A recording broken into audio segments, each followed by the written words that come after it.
Buff Nation, what is going on, everybody? Hope you're having a fantastic week. We are here to recap a little bit of the miracle in Boulder that happened this past weekend against Baylor. So we'll talk a little bit about that. We will preview the big time matchup at 1:30 Mountain Time on Fox this Saturday against the UCF Knights, and that league leading in the Big 12 offense right now. I think they're averaging like 45 points a game. It's insane.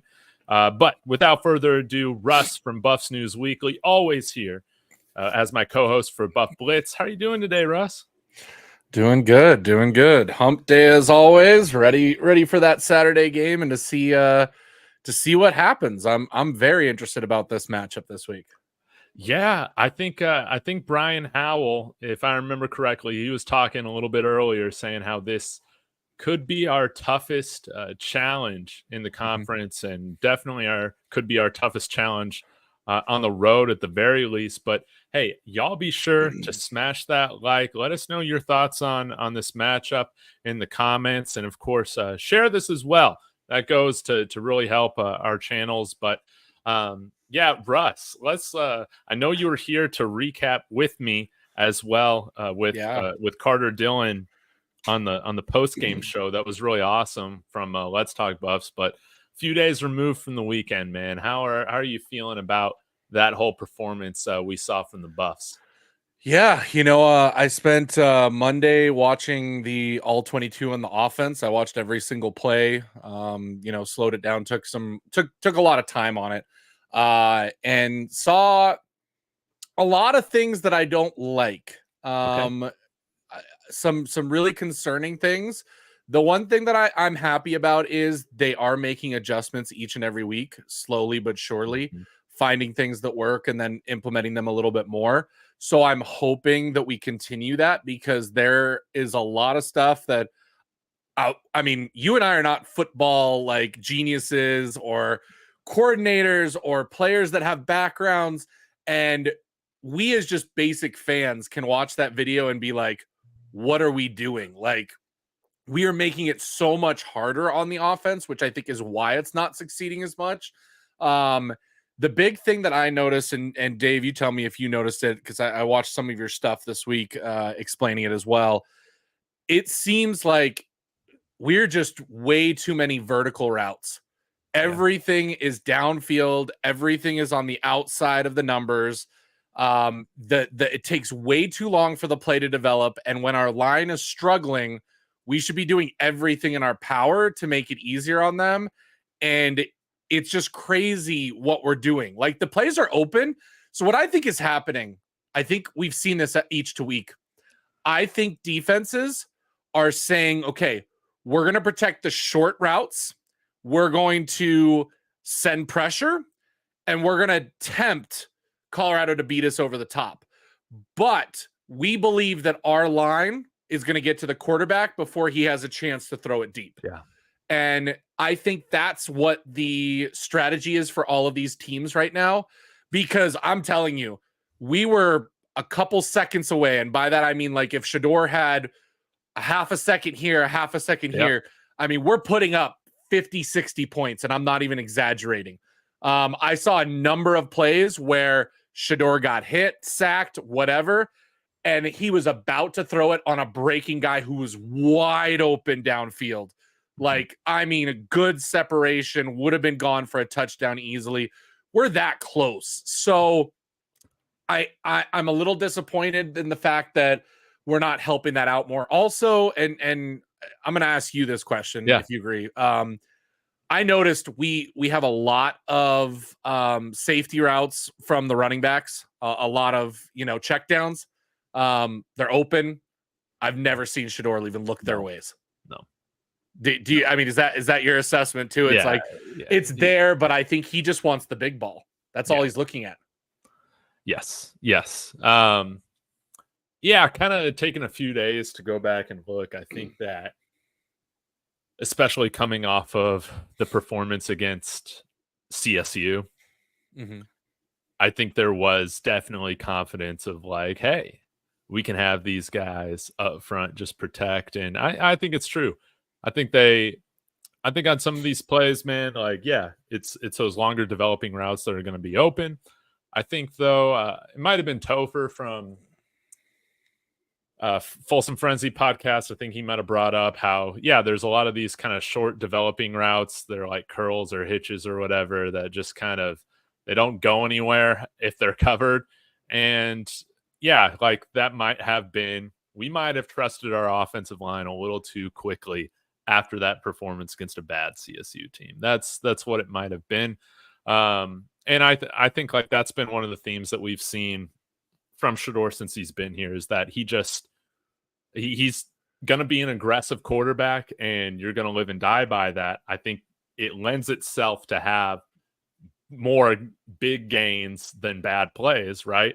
But one thing that I think we're all concerned about, whether it's you, Russ, or people in the chat, is that right now, if that's the type of line play we're going to get here in the Big 12, that's not sustainable for his health. He needs to be checking down to the running back more often. I think we can do a better job with some of the play calling to help alleviate some things. And again, like coming back from that game, watching it after a few days, I didn't think that our offensive line was atrocious. Some people have said that it's worse than last year's. No, it is not. I will fight you on that. Yep. Whoever wants to argue, because but I think when you're getting a quarterback that is going to hit that play that needs 4 or 5 seconds to develop, that's just what's going to happen. But one thing that I was very encouraged about from Coach Prime, I want to give Coach Prime Pat Shurmur credit, is that even though the running game was not sexy last week against Baylor, they still stuck with it enough to where I felt like it was effective throughout the game. And biggest evidence of like seeing the development in this offensive line from worst in Power 5 to better now to better is that we can run the ball on like 3rd and short and convert. Yeah, we can run the ball on 4th and short and convert. And that was something that we were never able to do at a consistent pace at all last year. And it was nice to see. I think with kind of Shedeur scrambling, some of those were designed runs. I think we had a little over 40 rushing attempts, but maybe like 20, 21 to the running backs. I think that's fine. But I think that paid off, not abandoning it when you got in a deficit. Pat Shurmur, Coach Prime, still remaining loyal to helping, trying to get somewhat of a run game going. And I think that helped Shedeur later on in the game as well. So I think there are some positives that we can take away from it, but that doesn't take away from the fact of like a handful of these dropbacks. Like we're seeing communication breakdowns. We're still having a lot of trouble with stunts. I think right now, like Russ, what is your idea? How do you kind of alleviate some of this pressure? How do you make things at least a little bit better for the protection? Yeah, 2 things. One, everybody's saying that it's just the offensive line was horrible and that's why I was running. A lot of the sacks and things like that actually came from the running backs missing their blocks. Yeah. Micah, I'm telling you guys every week, I know the Charlie story is stupid and everyone's so happy he's not playing. The reason that he started week 1 and week 2, go watch the tape, is he is the most consistent blocker. And when you're a pass heavy team, you need a running back who can block when there is a blitz. Micah whiffed at least 3 times, and that guy is instantly. I mean, that's Shedeur doesn't even have time to do a drop. Any short routes, like it's a second that they're behind the line if the running back does not block. Yeah. So that's part of the problem. The other part is definitely the communication with the center and the guards. I don't know if that's from the rotating. I don't know what's that from, because that's where the stunts are killing us. I saw probably 1 stunt picked up well. The rest were led to a guy getting free. The only thing that benefits us in that case is the stunt takes a little bit of time to develop. So Shedeur does get 2 to 3 seconds, unlike last year. Last year, it wasn't stunts. It was just they just straight ran through our entire interior line directly at him. And so that wasn't on him. And that's why we say, and I agree with you, Dave, that the line last year was way worse. Yeah. This year, stunts are killing us. And the problem and benefit of stunts is they just take a little bit longer to develop. So if we get Shedeur some easier routes, some more up the middle routes, then he's going to have a lot easier of a time to just hit those. The problem is, and what some of the people in the chat have been saying is, Shedeur gets locked on somebody and then he just sticks with it. What that is it's Shedeur reading the defense and realizing the deep play is open. So now I'm going to wait until the break and then I'm going to fire it, except right when he needs to fire it on the break is when he's getting under pressure and attacked. So he's got to change his mindset. But we also don't want to completely go away from those home run balls when they're open, because when there is that extra half a second or 3 seconds, he's going to be hitting those deep balls to Travis. Well, that's the other thing too. Yeah. There's a difference right now between Travis and all the other receivers. He trusts Travis so much. You saw that play where he threw it and Travis was a good 35 yards away from where that ball ended up. And it was perfect timing. He got rid of it early, put enough air under it that Travis got under it. It was ridiculous. The problem is, if he could have done that, LeJohntay, Omarion Miller both had similar plays, but I don't think that Shedeur trusts them enough to release the ball early enough to where they have to go to. So until he does that, I don't think those deep balls are really going to work with what's happening with the offensive line. The last thing that I want to kind of touch on too is going back to what you said with the running game. The one formation that I loved, and we've talked about, the pistol and how successful it was. Yeah. Did you see all the plays that we ran the 2 running back set and how successful those were? Yeah, that was a nice little fun wrinkle, definitely, that Baylor hadn't seen yet, which was really cool. Well, I love that they ran a read option RPO. I don't know if you want to call it that. I don't know if you want to call it an RPO read option, but I loved it because you had Draylon in the backfield. You had the running back. You could hand it off. Shedeur could keep it, or then you have the third guy running out on the flat and they were wide open. So like the touchdown we scored on was that exact play. We did bring a guy in motion behind the line of scrimmage, but read option, Shedeur was going to pass it. I slowed down the play. He was looking for the out route for LeJohntay. He got covered, took 2 of Baylor's guys with him, which left him the lane to walk into the end zone. Yeah. Unbelievable play calling that play was. We used it at least 4 times, and each time Shedeur made the right decision and we gained yards out of it, whether that was throwing it to Draylon, handing it off, or Shedeur keeping. He kept it twice, one for a touchdown. Another time he got, I think, he got like 7 yards. So a big chunk. So I like what we're seeing there. I think we need more of that, more 2 tight ends. 3 rushing touchdowns on, short and goal to, that's nice that we got the ability to do that in a variety of ways. Passing the ball in the red zone is not easy. No. Like, it's not easy because of how much space there is. So if we can run the ball successfully inside the 10-yard line like we did last week, that's going to be a huge, huge benefit to us. Lenny, when it comes to Seton, what are your thoughts on Seton right now, man? He's doing what he needs to do as a true freshman. I'm not going to give were there times that he had some bad plays? Yes.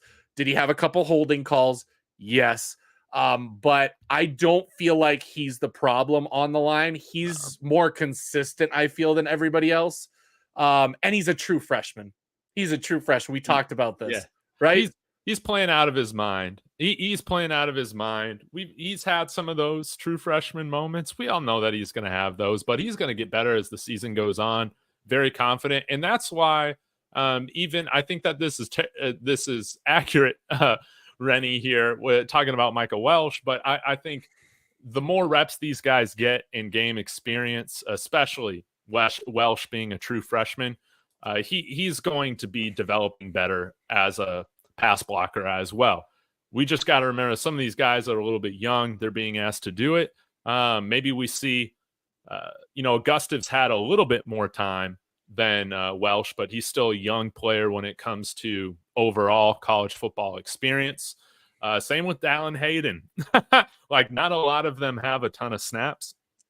Going to be very interesting to see who's back there primarily this weekend for that role, because I think all of our backs, I think it's very clear they've kind of been up and down, more so down with it. And that's just, I think right now, going to be the reality that we're going to have to just deal with the ups and downs and inconsistencies as the season goes on. But hopefully they get better. They will get better. I mean, that's the whole point. His experience is going to help them get better. I hope that Dallin can play Saturday, because I think he will be the better blocker out of the three. Again, I still think, and I will write home to this, I think, again, Charlie was one because of his blocking. I think he's the number one blocker.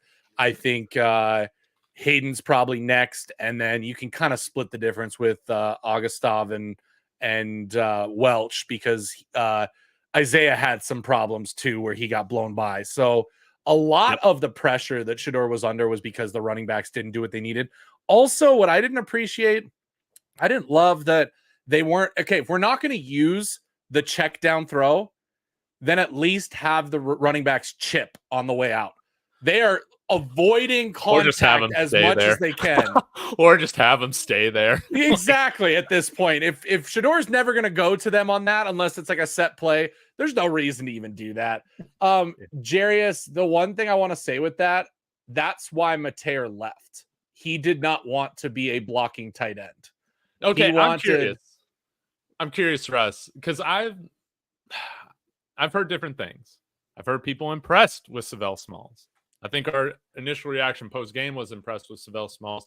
I don't know if you paid much attention to him watching the replay, but what were your thoughts at this point on his performance against Baylor in the blocking game?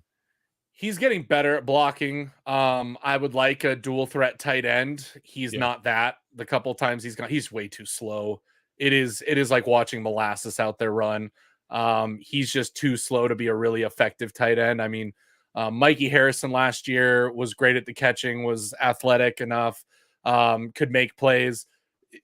Smalls is not that. He's there to block, and that's it, I think. And that's why, honestly, again, it's why Charlie started. It's why Savell Smalls is starting over Sam Hart. I think people I've been questioning that. They want to see Sam Hart play.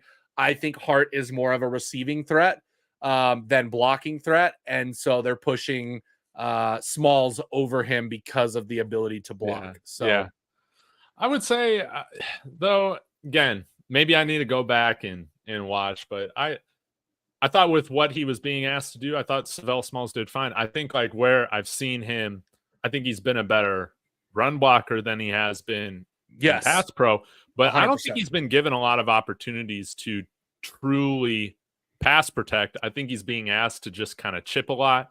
That's kind of been a little inconsistent, but not to get on too much of a tangent, Russ, but I think, we do have to continue to put this offensive line in positions to where they can succeed. If you guys are looking for a recent example on like how another team has done this, maybe none other than our Denver Broncos this past week, with starting a second-year undrafted right tackle, Alex Pelcheski, who had a phenomenal game, only allowed, I think, one pressure, one hurry. But what did Sean Payton do? We had a lot of twin tight end sets over on the right side of the line. We had a lot of the times the running back helping block that. We had tight ends chipping. It wasn't dropping back every snap to where he was purely going one-on-one with that edge rusher. It was like only half the time in those passing sets and situations. And so that is an area that I think, whether it's Houston or Khalil Benson, they're going to have their weak areas. They're not perfectly well-rounded tackles to be putting out there. And I just think whoever's back there starting, we need to do a better job of setting them up to have a little bit more success. But you're right. Yeah. If Shedeur's not going to hit the check down, maybe you just have those guys in pure blocking responsibilities and see what happens. Yeah. I mean, there's a lot of things they can do. I'm hoping, again, I'm going to trust that they're watching tape and seeing what they left on the bone because it was there. There was a lot of stuff. Yes, the deep ball was open constantly. That is insane. If he can get more time, yeah, we're going to be extremely high scoring offense. The problem is our running back is not where our offensive line is not where it needs to be that kind of offense. So adjustments need to be made. That's the biggest thing I took from the Baylor game. If we switch roles real quick, jump to the defensive side, because again, I don't think enough people are talking about this. I've been watching UCF fans this week and what they've been saying. Everybody thinks that the defense is the weakest part of our team. They are not looking at what we're really doing. They're not seeing what we're doing with the run game. Not really. I mean, it shows me when you say that it's going to be so easy to run against this team and we're going to put up 300 yards and win this game. It tells me that you haven't watched the games. It tells me you're just looking at stats. So I don't think that's going to happen. I think what's going to happen is we're going to load the box and make Jefferson beat us with his arm. I think that's what's going to be the goal. And with Baylor, I think we did just that.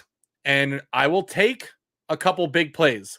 Yeah. Robertson hit a couple big plays. You're going to get that with one-on-one man defense. Those were perfect throws to both his receiver that dove for the catch and the one-handed catch that the other player made. Perfect throws. I will live on those. Those are unbelievable throws. I will give credit to Robertson for hitting them. The defense is doing exactly what they need. And I'm very excited for this test because I do think, Dave, I think you're right. I think this upcoming game is going to be our most difficult one, especially on the road. And I think it's going to be because of what's going to happen in the run game. But I do think there's one wrinkle that makes UCF harder than any other team we're going to face this year, which we can talk about here in a moment. But kind of to end on the Baylor stuff, I thought the defense did wonderful. They did what I love to see. What are your thoughts on, the defensive side of the ball last week and now going on this week? Defense played fantastic. I thought, again, I credit them with 21 points given up. I think that for this team, that should be enough for you to get the win. The issue right now, the biggest glaring concern that I have is the third phase of the game, and that's special teams. Oh, God. Made this so much more difficult of a game than it needed to be, and especially with the defense being given short fields. So often, they're getting the ball at midfield or in our own territory. We didn't make the game any easier for our defense, and I thought they played great. Robertson made some throws, but overall, the majority of the time, the discipline was there in the running game to stop it. The one key right now is that we're kind of good for 2 or 3 plays, whether it's coming from the quarterback on a designed run or not.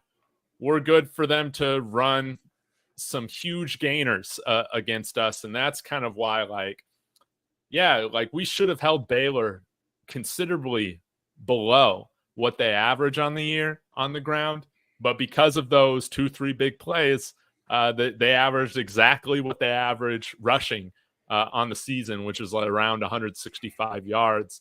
I guess we can kind of turn the page a little bit more towards UCF, but I think that this is a wonderful test for our defense, going to test our discipline so much. I love that we're getting Nwankwo back. That's going to be great. A great opportunity for our linebackers to really shine. This is a UCF defense that I think is vulnerable, that our offense can take advantage of. The biggest concern that I have right now, Russ, is that special teams. If we're going to get this upset, special teams has to be like a net even or a net positive for us in this game. I don't see us beating UCF if we're giving them the field position that we gave Baylor all game last weekend. And that is, I think, the biggest key. Can special teams be up, to probably improve the most out of the 3 phases of the game? Thoughts? I'm super worried about that, especially now that we're changing kickoff kicker. And we have no idea if he can kick the ball out of the end zone. With the weather that we could potentially be having on Saturday, I think kicking is going to be nearly impossible anyway. So I think That's very true. I think field position. I think UCF's going to be in good field position most of the game. Yeah. So it is going to be on the defense of how well can we stop them. The nice thing is with that weather too comes more difficulties in the field goal kicking game. So if you can just hold them out of the end zone, you're going to give your team a really good chance to win this Saturday. But if the weather's bad, I'm really, as it gets worse and worse and looking at everything, I'm more and more down on our chances for Saturday, because the one way we were going to beat UCF was through the air. Their pass defense is not good. It is not good at all. It's probably the worst pass defense we've seen this year. Statistically, it is. And so that was where I thought could be the kind of, great equalizer when it comes to the two teams. So, yeah, I think you're right. Special teams is going to be massive. And I'm worried about this game. By the way, Dave, I went back and I looked at our spring preview. We both had this game as a loss. We did. Back I in couldn't spring. remember what you had, but yeah, We this both was did. one that, man, it's tough, and I think we're gonna need to see before I come out here and predict a win. I'm just coming out and saying, like, what do we need to happen to get that win? The defense, if the special teams ain't going to be there, our defense needs to play out of their freaking minds. I think You're right. Holding them to field goals while they're getting the ball on, their own 45 type of stuff.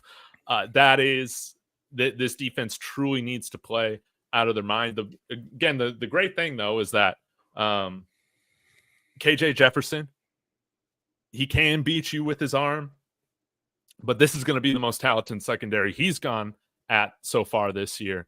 And I think DNVR mentioned this, a lot of the downfield throwing has basically gone towards their wide receiver. I forget his first name, but Hudson. That dude makes plays, man. That dude makes plays. But hey, if we want to put Travis Hunter on him, man, I'm willing to live and die by that matchup.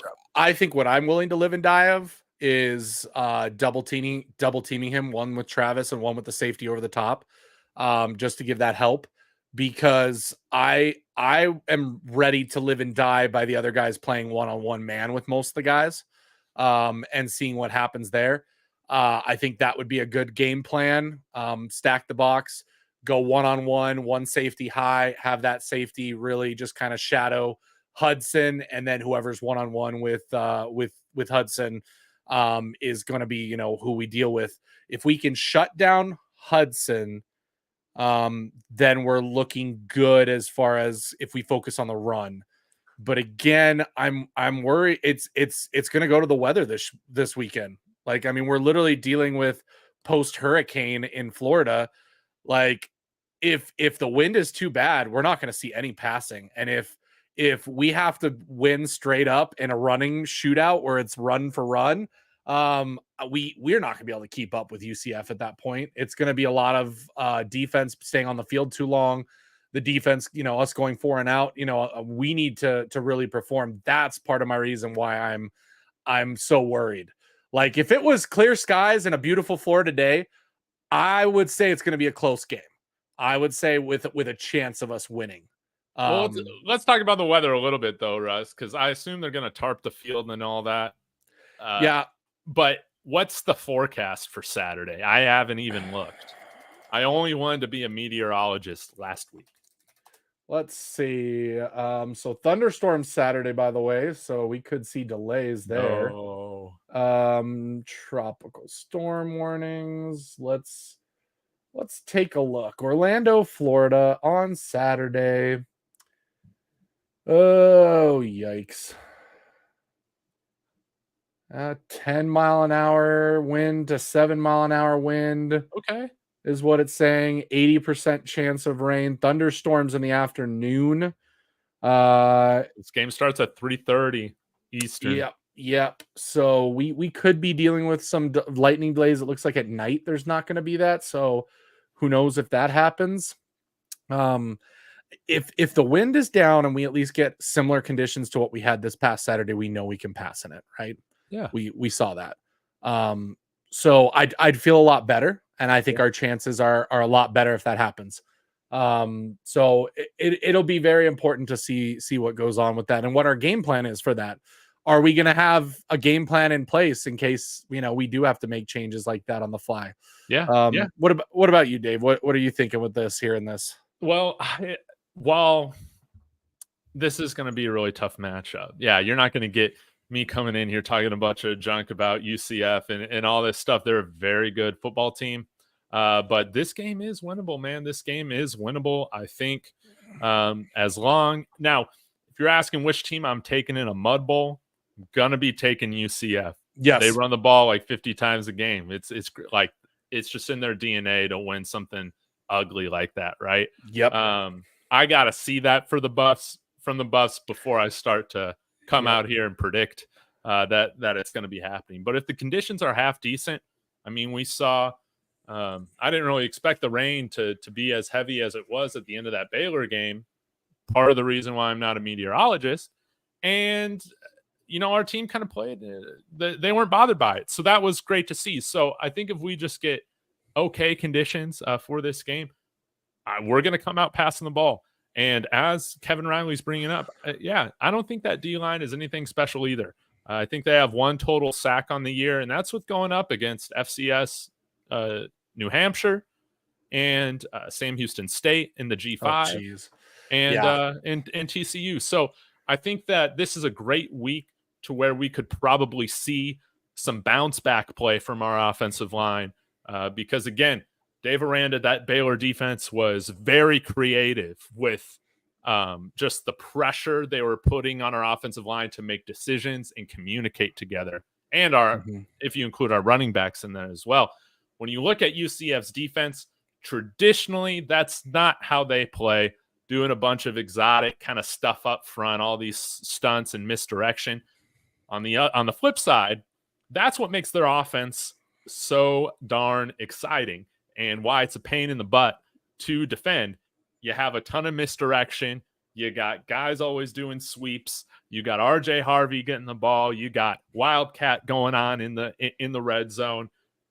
This is going to ask our defense to be more disciplined than they've ever had to be so far in the season. But if there's one unit in which I feel like can rise to the challenge in the moment of this game right now, it's the defense. So I think they're going to have to be the phase that keeps us in this game. Yeah, absolutely. And I think this needs to be the game that the offense breaks back out again.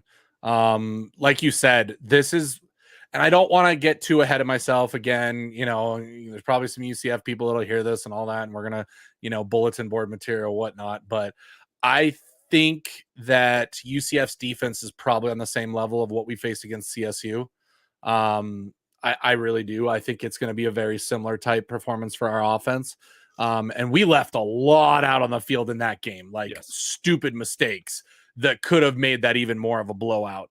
So for me to say that is saying that this is going to be one of the weaker defenses we face.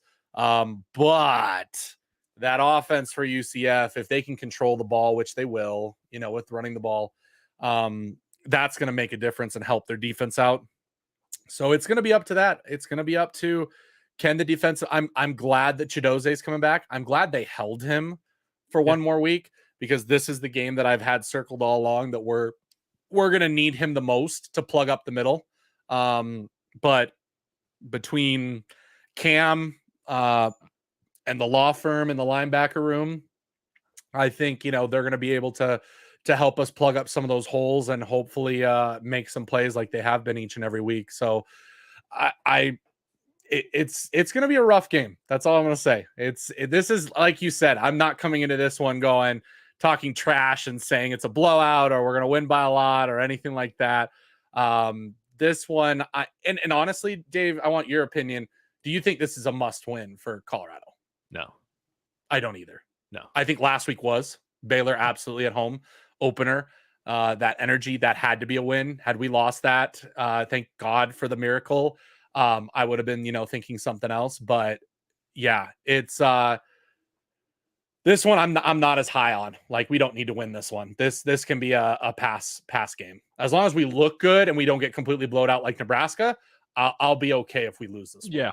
Yeah. You want to see them come out here and throw some punches, and that's the other thing, is that in rowdy environments, going back to last year, like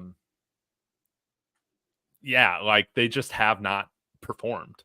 I think two of the biggest or rowdiest environments, well, I guess TCU is fairly rowdy. Oregon, UCLA was lit up for that game.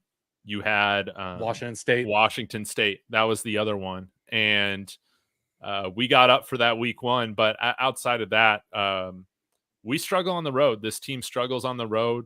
It was nice to see that we at least took care of business against CSU an hour and a half up the road. But I was discouraged about their performance against Nebraska. But at some point, you have to have that game in which things change. I think coming off this win against Baylor, being able to immediately go to this challenge after coming off that high, after your confidence is where it's at right now, I think that's almost as ideal as it can get coming into this game.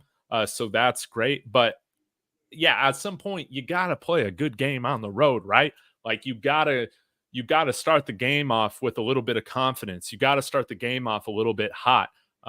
This isn't a team where I feel like we can get into a 3-score deficit and come back, or maybe even a 2-score deficit and come back, depending on how that offense is running, right? So I want to see them, if they play how I know is how they can deep down, like what their potential is, they can totally win this game. The PFF guys on the PFF College Football Show, they both picked the Buffs money line. They both picked the Buffs to upset I will the Knights, say that. which I will say that. I money line absolutely, because it's up to like 14, I think, points. Yeah. I don't think it's going to be a 14-point loss at all. Like, I would take the Buffs in that money line 100% of the time, guys. 100% of the time. Yes. But man, what was I going to say? I want to see some progress here in how they play on the road. Like, I want to see them play confident. I don't want to see the early game jitters that we saw from, honestly, some of our best players that should be setting the tone for us. We didn't see them come out and play very composed in that first quarter. Out in the bounce house, it's going to have to be different. And hopefully, like we've talked about, maybe that Nebraska game truly was the best thing that we've needed to really help this team turn the corner and take that next step. Sometimes you got to reach rock bottom before you're going to climb out of it. And you've seen against Baylor, not losing that competitiveness, even with the lead dwindling, even after the first Hail Marys dropped. Like, you see they go back to make a play, which, by the way, Russ, I needed to call this out. This wasn't the first time, I remember now, this wasn't the first time that Shedor's thrown a Hail Mary. It's been dropped, and he's got one more play, and he completes it. He's now done that twice. He did it in the Celebration Bowl. Yep. Travis in the corner dropped it at the goal line, and then Travis Hunter catches it at the next play. It was incredible. They played resilient football. They didn't give up. They didn't quit.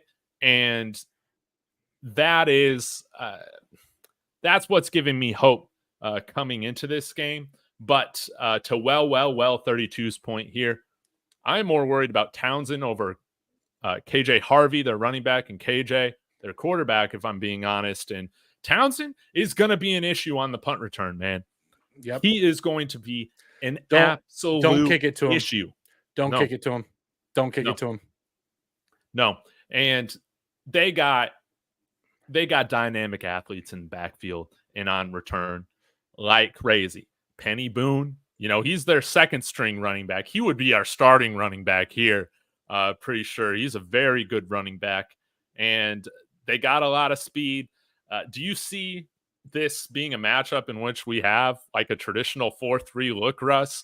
How do you feel like we account for KJ Jefferson I in think more this dynamic linebackers. offense? Yeah, I think more linebackers. I think what we've been doing is fine. If you saw the CSU game and even last week, we did a much better job of covering the quarterback run off of throw plays.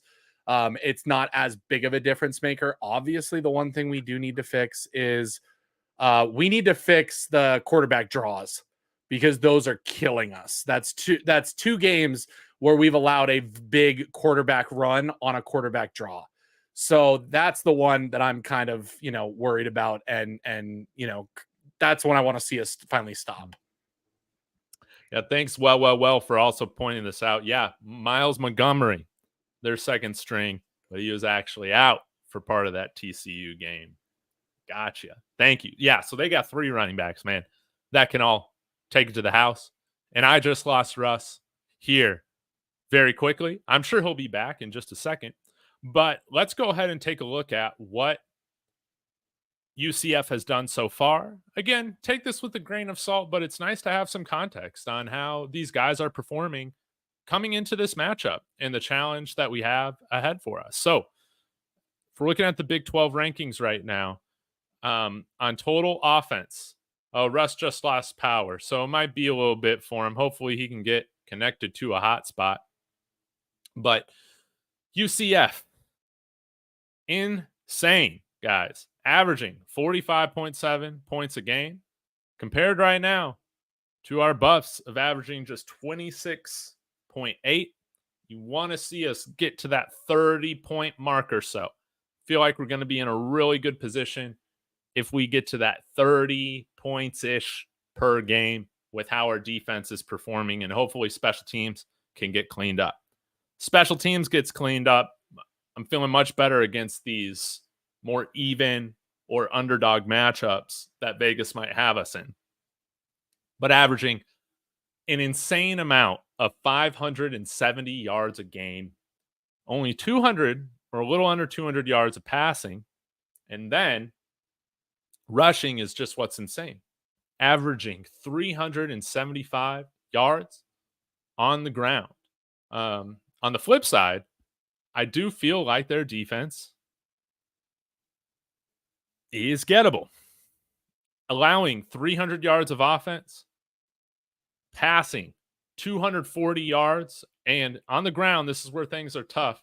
64 yards they've only let up. However, if you go back and look at their game against TCU, and I think like that is what it's probably the game to give us the best kind of context for where they're at.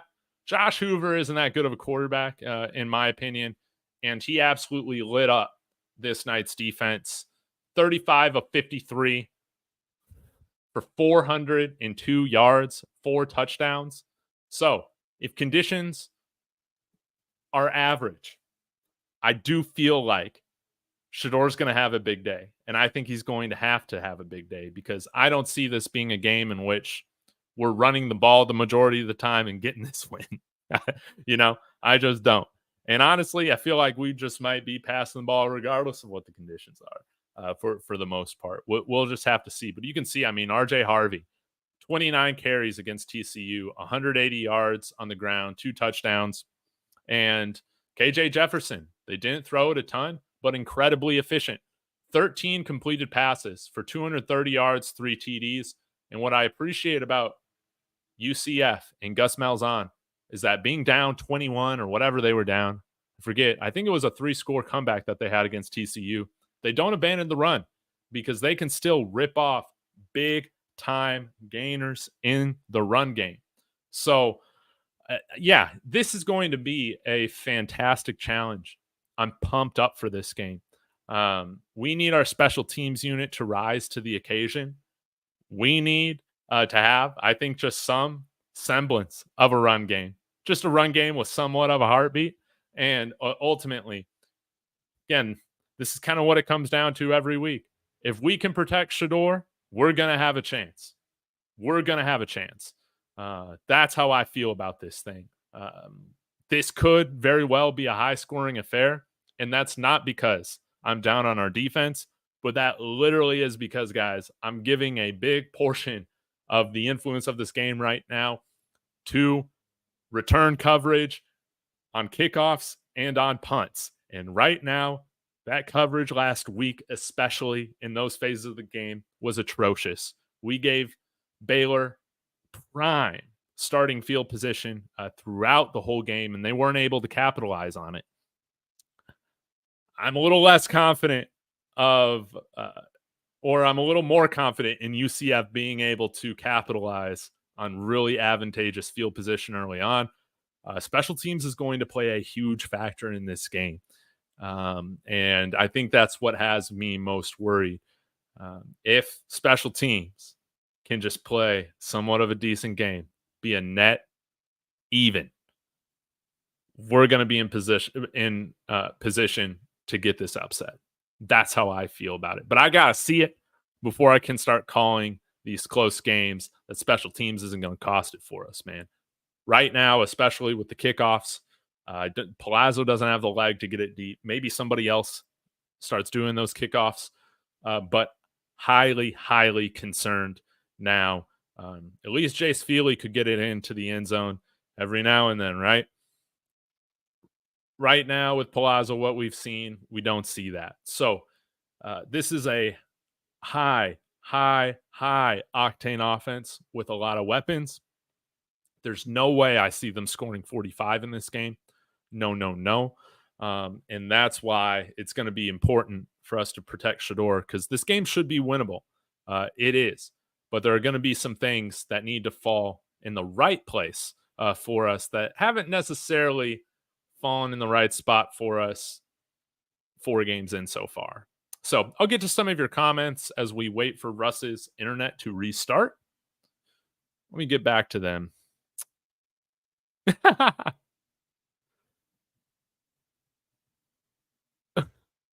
First off, love the username here. Fantastic. One of the best usernames I've seen. It says, I agree with me. Love it. It says, what's wrong with y'all? We're going to win. Did y'all see them play against TCU? I don't even think about losing. Coach Prime. Hey, that's very true. That's very true. Coach Prime and this team should be incredibly confident. But I'm not coaching the team. I'm just here to give, I didn't call the Buffs going undefeated. This was going to be one of the toughest matchups coming into the season I had. But I think it's going to be closer than what I initially anticipated, which is good. It's going to be possible. I think the -14 is a little bit of a stretch. I think it's going to be a much closer game. But ultimately, man, just coming on here to give my opinion on the games. And I think our team is going to come out and play confident ball after that time in Baylor. But I can't disregard the flaws I have seen, especially in special teams, as well as the inconsistency with our ability to protect Shedeur in the passing game, along with, if this game truly is going to be played in the mud, I think that serves UCF much better than us. Well, we got Russ back. He is back. He lost power. Maybe, are they having hurricanes out in Montana? No hurricanes out here. Just, wonderful infrastructure. Yeah, so I'm back. My bad. Yeah, so I went through while you were gone. I showed them, averaging 375 yards on the ground, about 200 yards passing. KJ Jefferson doesn't pass a lot, but in that game against TCU, extremely efficient, 3 touchdowns. And what I like about this offense, this UCF offense, is that Gus Malzahn doesn't abandon the run when they're down. No, I was shocked. Shocked, David. It's just high octane, baby. I'm here's the thing. As much as it was cool to see UCF come back, I feel like TCU blew that game. To be up nearly 3 scores almost at the beginning of the 4th quarter and have 1 quarter to go, and you can tell me that you can't run the clock down enough to win that game. That's absolutely insane to me. insane what TCU did, like more so than what UCF did in that game. No offense to UCF. It's an amazing comeback. And they did a great job. But, I would really say that was more of TCU just blowing that. TCU blowing leads at home? What? Oh, yep. There was another comment that I wanted to read here. Oh, Jarius White. Give destroying a temporary scholarship so he can kick bombs against his old school. Doesn't he have eligibility left? Like, he still has eligibility left, right? I think because he left college early. Yeah, he got kicked off for his YouTube channel. Yeah. Well, he also he's injured. He's injured. Oh, that's right. Yeah, he's not recovered after that injury. Yeah, did he tear his ACL on a kickoff return? It wasn't ACL. Was it ACL? It was something worse, I think. It was bad. It was maybe injury. It was a broken leg or something like that. But anyways, Russ, do you got like an injury report for us? I haven't been following any of that yet. Yeah, the things I saw, one thing was interesting that I haven't heard about, but they released the depth chart today. By the way, don't look at it because it is completely pointless and there is nothing new on it except for one thing I noticed. They have Cam Michael listed as a number 2 receiver behind what the hell? I can't remember who. Maybe Jimmy. This is the Bill Belichick depth chart stuff I've been waiting for.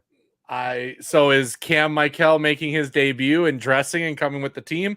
I have no idea, but Prime did say Dallin Hayden's a go, Chidoze's a go.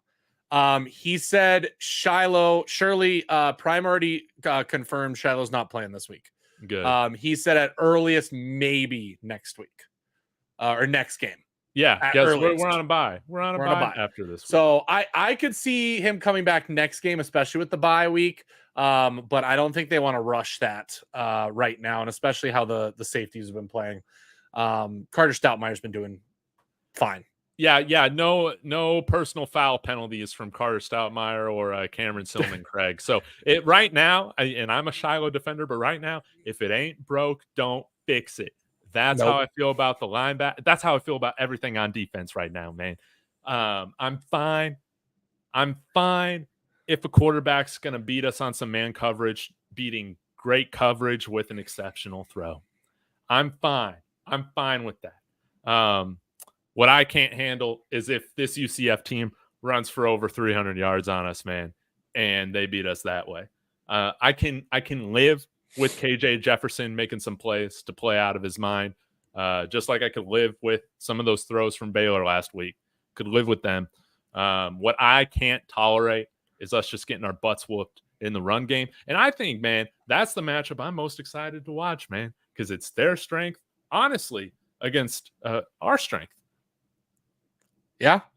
I mean, it's true. I'm just getting sick. I love the PFF guys, by the way, because they at least know what's going on. They're the only analysts out there that talk about our defense and how good at stopping the run they've been.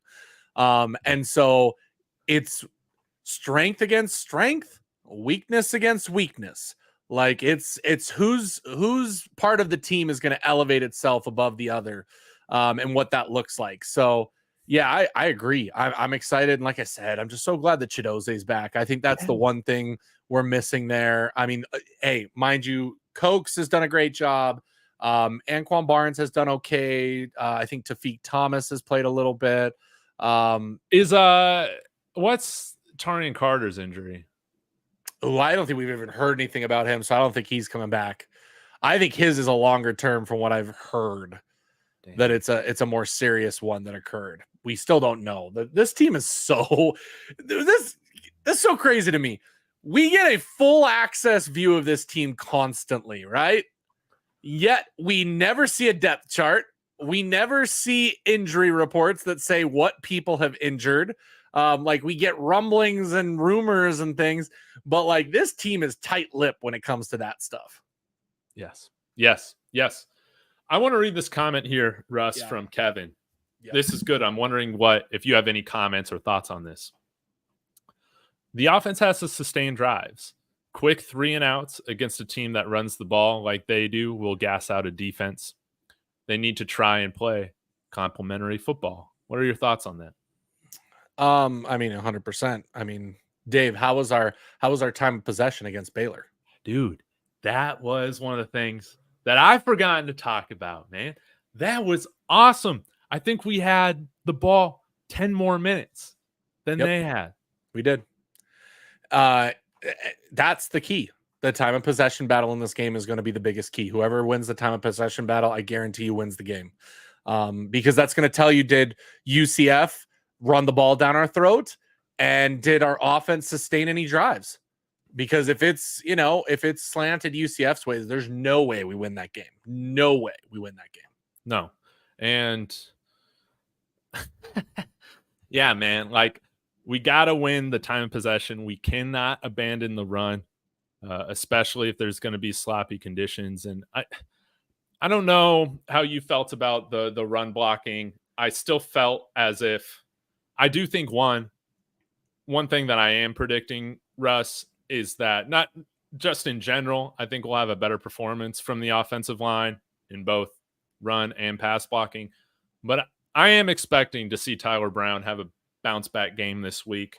I thought that he had kind of a rough game against Baylor, not just in pass, but also like, if he's just able to hold his block in some of those runs, man, like, we're getting some big gainers off of those, as well as, I think the more we run it and stay committed to it, I think you'll see our running backs get some better vision, man, because it still hasn't been great all the time. I still feel like our running backs are leaving yards there. We got to continue to at least give them some runs every game, man. Otherwise, that vision is never going to get there. Yeah, and that's where I think Dallin Hayden can make a difference. I feel like Hayden would probably see some of the things that are available there. I agree. When I watched the video, there was a couple runs that Micah got stuffed, and he missed where the hole was kind of developing. So I do think that I would agree with you on that. And I would hope that Dallin Hayden can maybe be the solution there and give us some bigger run plays. Yes. And Enrique coming here. I may be biased because I go to UCF. That's cool.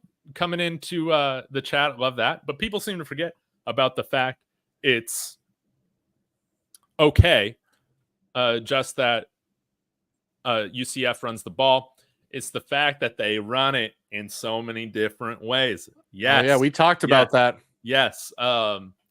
Just to summarize again, Russ, man, what is your thoughts on like this whole rushing attack from UCF? A little bit different than what we've seen from our opponents so far. Yeah, I mean, wildcat, reverses, motion, lots of movement. I mean, they not only are just good at running and have good offensive line that can block and skilled runners, they are very creative, and you have got to be so disciplined that everybody covers their guy and does their job in order to stop those big run plays. Yes. And, we've talked about this before. It's like, we want to see more motion in this offense, right? From Pat Shurmur. We want to see pre-snap, jet sweeps, like all this stuff. Help Shador get a read on what's going on with the defense pre-snap. I think we've seen more of that, but also one thing that we talk about constantly is when you're putting guys in motion before the snap or as the ball is being snapped,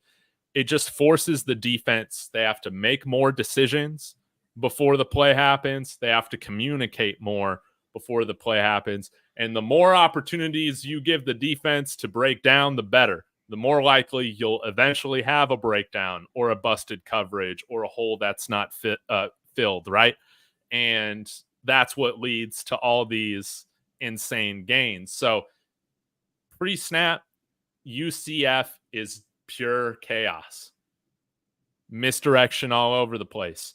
You don't know how you're, like, I even saw this one play where it was like a quarterback. I think the announcer said it was like a quarterback sprint draw. How often do you see those things where the quarterback is sprinting out and then also giving a draw to the halfback? Weird stuff that we haven't seen yet. It almost, I know it's a little bit different, but it's almost like going up against a team like Air Force, which is like the style of offense is just so different that it can just be hard to prepare for in practice a lot of the times.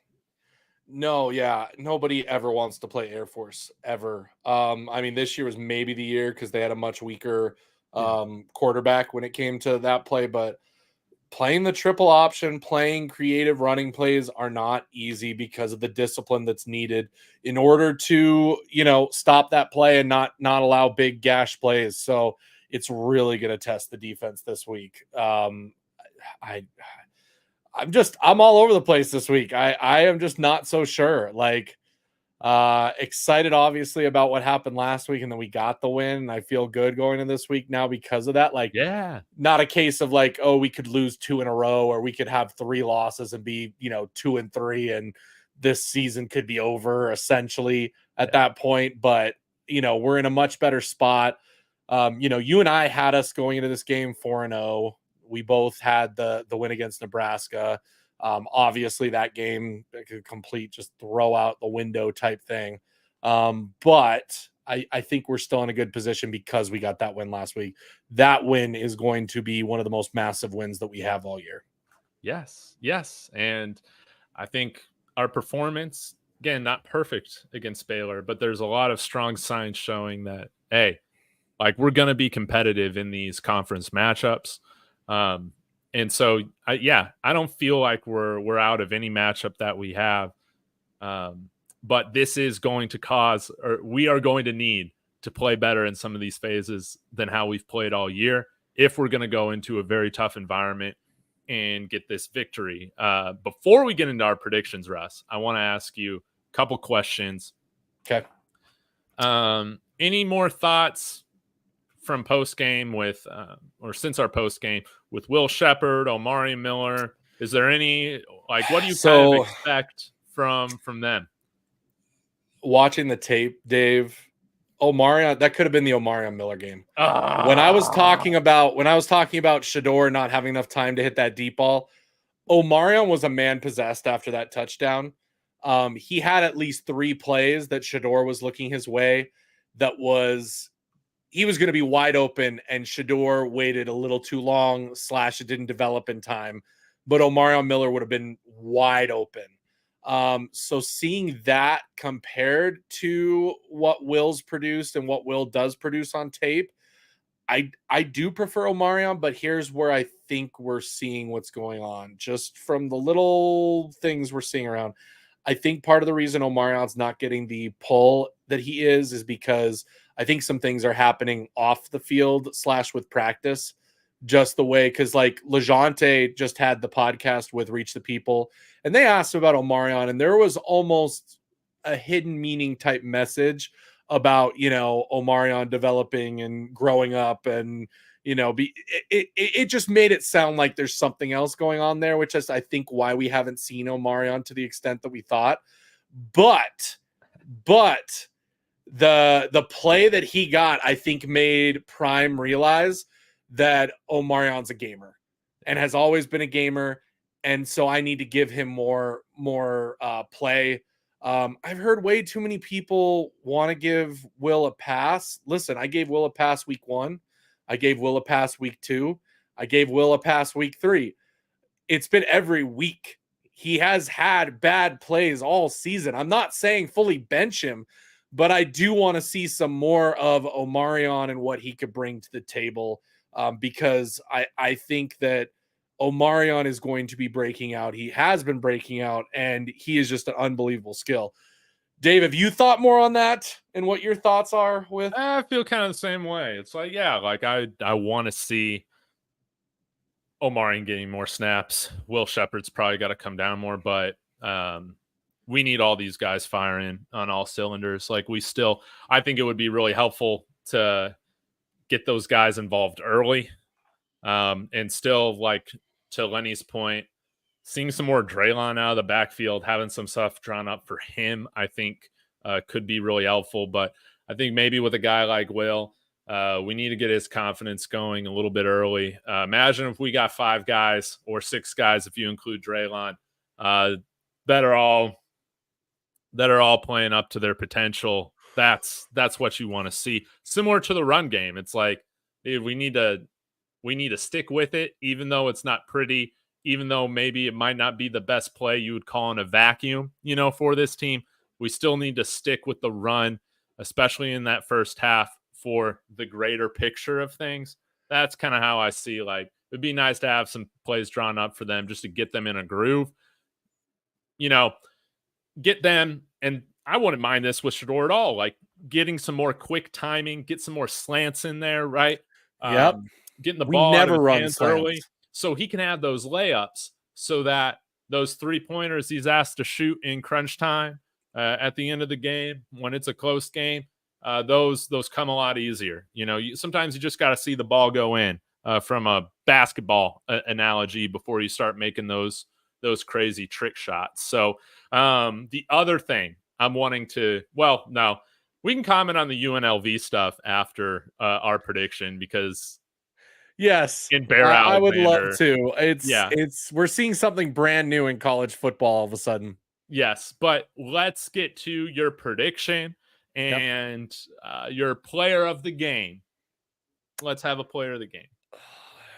See, I want to be realistic with this prediction. Yeah. Okay. I don't want to do the homer thing, because the homer thing is me coming in here every week and saying that Colorado's going to win. Okay. Is there a scenario where Colorado wins this game? Yes. Do I think Colorado covers the spread? Yes. Do I think Colorado's going to win this game right now? No, I don't. My score that I'm going to give is 31-27. That is what I'm going with. UCF pulls out the victory, 31-27. As far as defensively, who I think the player of the game is going to be, or on the team, I think it's going to be on the defensive side of the ball. I think I'm going to go with, I'm going to go with, oh shoot, I haven't even thought about this. Give me, heck, I'll go crazy. We'll go Chidoze. If he plays, I think that he makes a big difference there in the middle for us. But that's what I'm going with. I'm going 31-27. Yeah, that's my prediction. What about you, Dave? Cool. What are we going with? All right. I think this is going to be a one-score game, but I'm going to give it to UCF 31-24 again, until I see our special teams contribute to winning football instead of it being something that we have to overcome so often. Very nervous about giving prime field position to a high-octane offense like this constantly. And, like that's what I'm most kind of concerned about. So I'm not even going to chop up all those 31 points. I don't even think you'll chop all that up to the defense after the end of the game. No, it's not going to be. This is what I am going to predict for my player of the game, and it's with the caveat, man. If we get the win, the player of the game, Mark Bassett. Dude, this dude must be punting out of his mind. Hopefully all the shanks are gone. I mean, this guy's an all-conference level punter that has not shown it. Our coverage needs to be on point. But if we're going to win this game, special teams needs to show out. And the punting game, Mark Bassett, baby. He's going to have a good game for us. 100%. Kevin is your comment. How are you going to think your teams will lose? Where is the heart? We're not trying to be homers and just fans here. Yeah, absolutely. As a fan, I do. I'm going to go into it thinking Colorado's winning every time. But as a unbiased, just analyst kind of analyzing the game that we're doing here, like, I want to be realistic. And I want to tell you guys, like, honestly, this is not going to be an easy game. I'm not going to come in here and say we're winning 41-0. No. But don't get me wrong. There is a fan side, and we are going to be rooting hard for the Buffs to win. Plus, we got, I don't know about you, Russ, but I got some money riding on this season, man. I believe the Buffs got some damage to do. But sometimes, I like to leave my team with some room to exceed my expectations sometimes. And that's always true too. Hey, that's always really great too. What's the saying? If you don't have any expectations, then you can never be let down. Yeah. So, we're going into this, Dave and I, just saying like, we're probably not going to win, but then when it wins, we're going to. Okay, Nebraska. I don't think that was a bullish prediction. Okay, I still think that was possible. There was a lot of things that happened in that game. We're not going back to it. That was perfect timing, Braska Rascal, to make your first chat in the preview tonight, man. That was just too perfect. Oh man. But Jarius, I'm glad you like this, man. My prediction about Mark Bassett. It's time to see him get on his game, man. But I can't have the special teams, man, having me wanting to bust out the Newports this year. I thought that was dead and gone with Trevor Riley and that whole thing. Oh my God, Mike is here too. Oh my God, they're all here. They're all here. Where's they're coming? Did you do something? Did you put up a signal? The corn signal. Did you cook some corn for dinner tonight or something that got them coming running? I don't know, man. You just mentioned Nebraska once, man. They're all here. They all know when you're sleeping. They know when you're awake, man. Is it like Beetlejuice that you say Huskers like 3 times that they just start appearing, or is it a full moon out right now? Is it a full moon? It's got to be a full moon. It's got to be a full moon. People in my film review yesterday, they were fighting with each other. They were calling each other names. They were being like, "Dave, just get to the point already. Stop showing us plays. We watched the game on Saturday." I'm like, "Damn. It says film review in the title, of the video. Damn. Like what do we think we're gonna be doing, man?" But yeah, it must be a full moon, man, and that must explain my whack sleep cycle right now. But Russ, man, can we just talk about this really quickly? Colorado gets their players paid, baby. We don't have anybody quitting redshirting right now, which is great. But what do you think, man? Not only Sluka, their star quarterback, redshirting, injury designation NIL, I guess, for why he's out for the season, but also their star running back, man, gone too. Crazy stuff. And then, before we went on, Bear Alexander, same thing. Redshirting at USC with plans to go into the portal, and his is a little different. We know he got his NIL because you saw his apartment and the cars he was driving in LA. Did he enter the portal and then recommit back to USC this offseason? He was going to enter the portal. He never actually officially did in spring because supposedly he was renegotiating his NIL. I'm sorry. Lots of red flags on the Bear Alexander side. Okay. I got in a fight with another CU fan because he's like, Bear Alexander needs to come to Colorado. We're going to take him with open arms. And I said, but Coach Prime won't.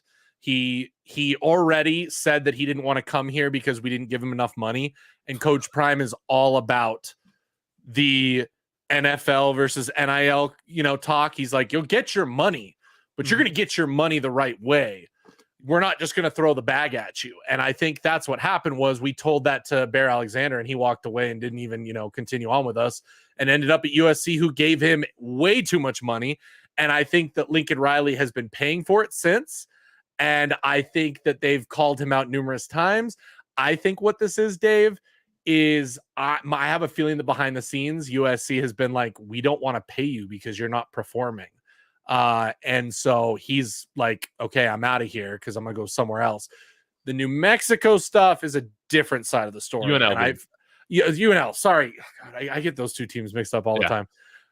That one's different because I don't think this is a case of a player being like, I'm playing better, I want a higher contract. I do think the team screwed him over. And the fact that the running back went in right after, and let's see if anybody else does the same thing this week. I have a feeling that behind the scenes, UNLV is not living up to what their promises are. And the reason why CU doesn't have this problem is because, like we just said, Coach Prime is not out there just saying, I'm going to throw the bag at you. He is saying like, hey, if you come here, it's because you want to be here.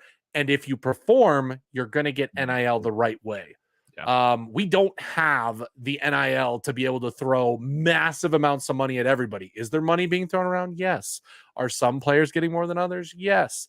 But I don't think it's to the same extent that like a USC is doling out that money because they were throwing money left and right. Lincoln Riley has been since he's gotten there, and he's in a little bit of trouble for doing that because it's not bringing wins like the boosters want. So what do you say? I mean, are you in agreement or are in the same page? I'm taking the player side on this one, man.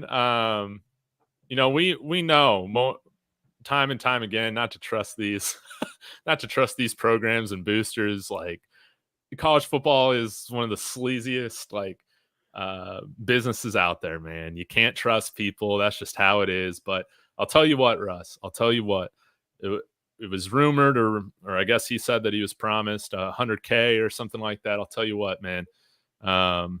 He sure looks more like a $600K quarterback than Braden Fowler Nicolosi, if you ask me. I was just about to say, I know some place that he can get $600K easily, David.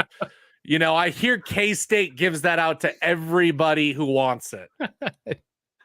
Yeah, man. But it's crazy, man. Hopefully we can get these contracts put in college football soon, so these players aren't taken advantage of. I side with the players. Anytime I'm not getting paid, I'm not working either. So, yeah, people that just want to spin this and say this is bad on the players and all that, nah, man. You need to get paid. And in the NFL, you're paid to be a teammate. It's not the other way around. You don't start playing for free. And, college football is professional sports.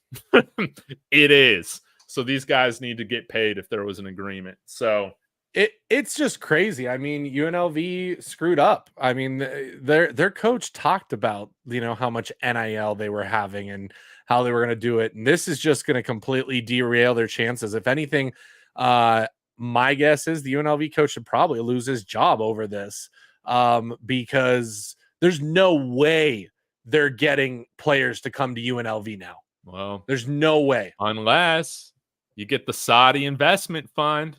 Trevor Riley's going to get hired by UNLV to go to Saudi. Yes, this sounds like a great marriage between UNLV and the Saudis. Let's get it done. Let's see it happen.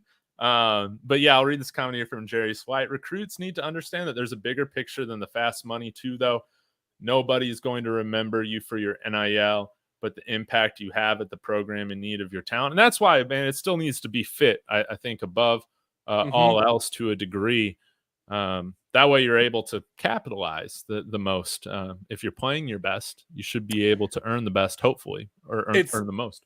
That's Bear Alexander right there, because that's some guy who went to the place that paid him the most. Was USC the best fit for him? Probably not. Like, I'm not trying to be a biased fan in this situation, but if we're being honest, Dave, if he comes to Colorado, he's a day one starter. Like, I don't care who you are. He was a day one starter last year on this team. He probably would have done decently well. Like, he would have been fine coming here and getting that chance, going to a USC where he was, not really, there was a lot more talent there at the time when he went there. It's just been hard for him to figure that out ever since. Mike's saying that Nebraska still pays quarterbacks NIL deals after they've transferred out and playing at a different university. Rule 2 nice. Are you talking about Jeff Sims? And is there a chance you do it for your offensive linemen? Because we need some over here, man. We need some over here, and it'd be nice if we can get them for free. Yeah, it's a very interesting game that we're in right now with college football. And I agree. I hate that it's not transparent.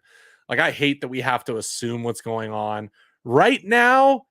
Like, it's a he said, she said with the UNLV stuff. It's a he said, she said. I'm waiting for somebody to produce receipts. Like, the player has to have something that says this is what we agreed to. Yeah. Like a text, an email, something. I know you think these sports agencies would be getting them signed contracts, but I don't understand how that goes with that firm saying that they had a verbal agreement. Why is it not? But yeah, Russ, like, any other topics you want to talk about? I think I'll hit on Kevin Riley's comment one more time, is that there are just different types of fans, man. There are just different types of fans. I'm lying to you guys with the platform that I got to come out here all season long and say that we were going undefeated. So I got to stay consistent, but you can't question. You can't question the Buffalo's fanhood. Hey, I even got a degree here from CU. So yeah, you can't question my fanhood. I want the best for my Buffs, but if there's a good team on the other side that I think right now is playing a little bit better football, I'm going to give credit to that team. I do respect other teams in college football. Yep. I'm good with that, and I agree. I think we have to be honest. We have to be honest with everybody. That's the point of this. If you guys just wanted to hear people talk about Colorado going undefeated and we're the greatest team ever and never going into being critical of the team, I wouldn't find fun in that. Okay, I like good takes when you say that a team is bad, not, takes that say, oh, Colorado's going to lose this game because their defense is the worst part of their team. That is a take that I think would be stupid, and I'm not going to say that. I'm saying more that I don't know if our offense is going to be able to keep up this week because they haven't shown us a full game yet. They haven't shown us a consistent game from start to finish yet this season. And the day they do is the day we're probably going to win against whoever we play. Yeah. Now, I do wonder, what has been cool to see, we've seen more pistol integrated against CSU. Last week, you talked about this, Russ. We saw more of those two-back sets. Draylon Miller, Charlie Offerdahl in a little bit. Any ideas or thoughts, predictions on if we might see a new wrinkle this week on offense? I want to see some under center plays, and I want to see a bootleg. For the love of God, Pat Shurmur, Shedeur Sanders, please, for my sanity and for Dave's, we will be right now. Dave, you know what we should do?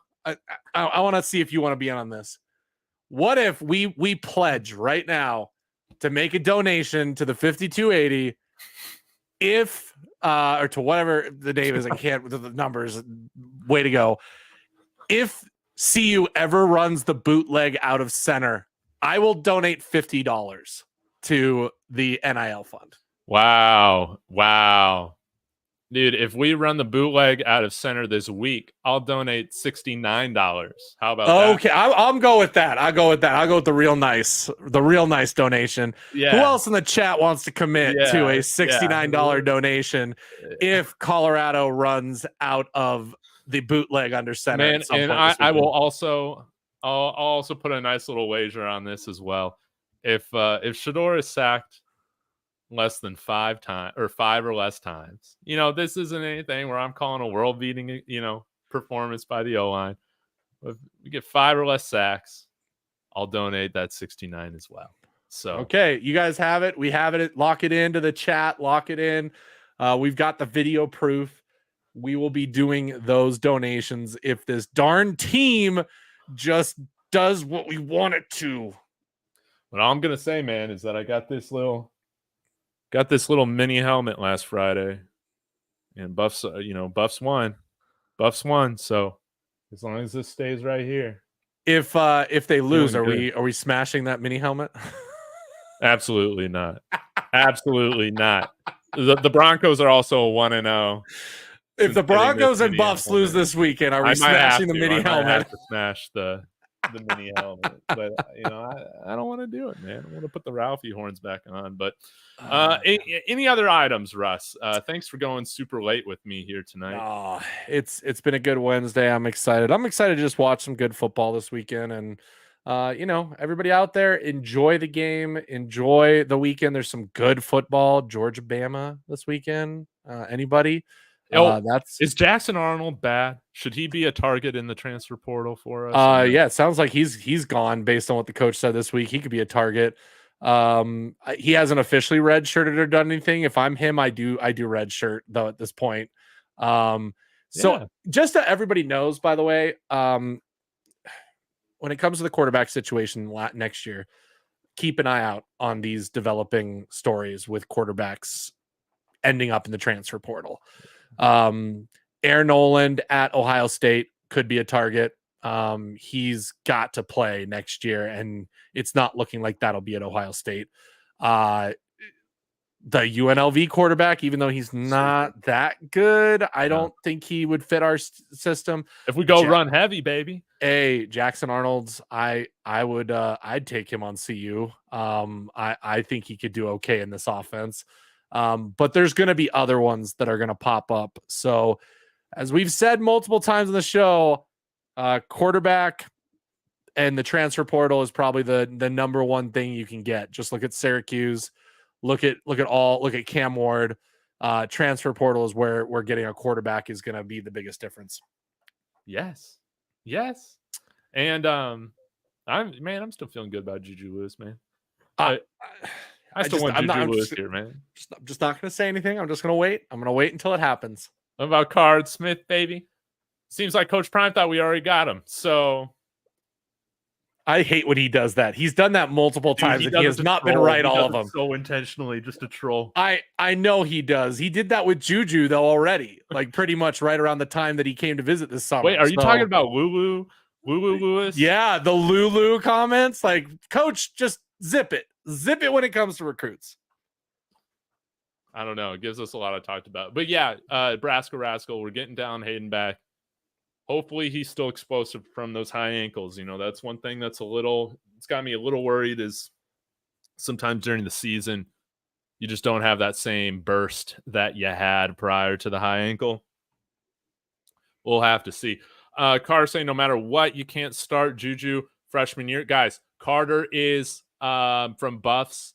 Let's Talk Buffs. Go subscribe. Hard disagree or agree with that take, Russ? Hard disagree, because we're going to be building for the future. Next year's not going to be about getting a bunch of wins. It's going to be about getting Juju Lewis experience. Just like, hey, for those Nebraska people in here, I told you guys, I said, you're going to have ups and downs with Dylan Raiola. He is going to need to be a game manager this year. That's it. The next couple of years, he can become that world beater top quarterback. But you got to survive with him right now. So I believe start Juju Lewis if we get him, deal with the ups and downs, keep him, getting used to the game. And then, his sophomore, junior, senior year, you're going to get some really good recruits who are going to want to come play with him. Just like Nebraska's going to get some recruits that are going to want to play with Dylan Raiola. That's going to happen here in the upcoming years. Arch Manning. Yeah. Just kidding. I'm not going to happen, but I'm just going to throw it out there. I just want to get the best quarterback possible, man. That's what I want. We'll get something for sure. We will get something. Carter, real quick. I understand, but if the O-line is similar, that's fair. I don't want Juju. Here's the thing. Have you guys noticed when Staub has played what kind of offense we run? We run a very quick moving offense that doesn't even give him time to get hit. So I think that we could do that with Juju the first year. I still believe. Hey, yeah, if you're wanting the who was it, Kevin Riley? If I just have what do you call that? I'm just drinking the Kool-Aid on my team. It's definitely when it comes to recruiting, man. I'm just always thinking about the best case scenario. Yes, we are believing in prime. We are believing in prime. Absolutely, man. Well, I got some self-promotional plugs, Russ, that I'll get as we in here as we wrap up. Tomorrow, 4 p.m. Eastern, 2 p.m. Mountain Time, finally doing a way overdue collaboration with Colin Moore from Life in Football, as the Buffs are coming into his backyard in Orlando. So that's going to be a really fun live stream and collaboration.